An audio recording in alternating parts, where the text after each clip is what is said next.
එකිනෙකා පරයාමින් මනුලොවේ මනුසතුන් දිවාර සටනකම යෙදෙනවා දුක නසා සසර බැමි බින්දලමින් තණ්හාව නසනු වෙනුවට තවත් වඩනවා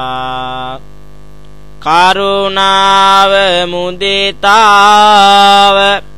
මෙත් සිත සිලිලාර බුදු බණේ ආදරය කියනවා තමන් පළමුව රැකේ දෙවනුවන් අය රකේ අපිට අපි ආදරය කරනවා අපිට අපි ආදරය කරනවා